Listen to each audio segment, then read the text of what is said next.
the struggle to go to City College to get it. And there's so many people that don't appreciate the veterans.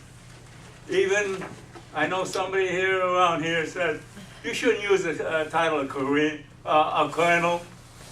And I said, that really disgusted me.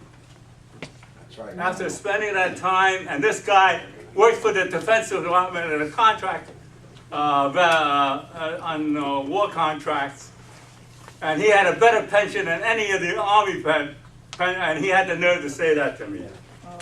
Colonel, you're absolutely right, and let me tell you, up in Albany, we've got members in the Senate and the Assembly that do appreciate what you do. And, by the way, folks, okay, when you talk about the mental health issues of veterans, okay,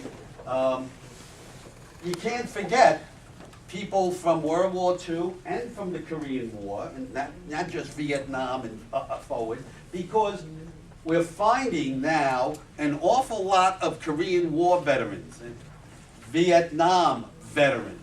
Now that they're older, they're retired, they don't have a job anymore, they're retired, maybe their kids have moved out, maybe they're divorced, and all of a sudden they're all alone, and they're not occupied in their mind by their job and by their families, and now they begin to have mental health problems because the suppressed concussions and brain injuries from way back when finally begin to manifest itself.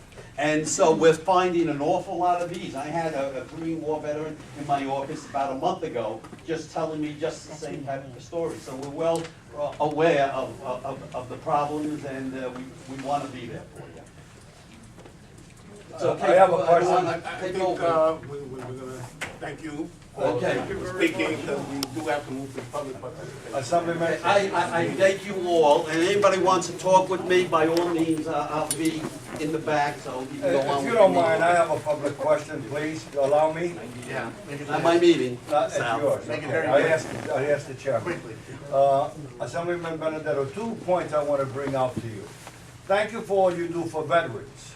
I appreciate. There's a certain percentage of them that have those issues, medical issues you're talking about. But you have 98% of them that come out perfectly healthy and in good condition. I'll give you 2 cases in point. One young lady went for a job at Macy's, and she was not hired specifically because they didn't trust her how she could deal with customers. So that's a stigmatization that's not You're allowed. absolutely right, Sal. Secondly, you And got- that's why Okay. a lot of veterans don't want to identify themselves, Exactly. and what a shame that is. Secondly, you have another one that I want to bring to your attention. When a young man or a young woman drops out of high school, we have a contingency plan for a GED here. Now you got a young man or a young woman that's been a field battle medic. He applies to the fire department to become a medic, a medical technician, and they tell him you have to go through the classes all over. This person has been through the best training in the world. Why not allow him to take the exam rather than force him to take a 90-day or 3-month course that's expensive? Thank Sal, you. send me I will. an I will. email on that, and we'll look into it. And we do have, we're working on a bill to have military training credited towards equal type of jobs in the civilian sector, so we can measure that. So we're working on that one too. Once again, thank you. Thank you. Thank you. Debbie Sorkin, wanna come up? Debbie Sorkin is our gracious host for tonight, hostess tonight, from the Access Community Health Center. She's here to say a few words. I just want to make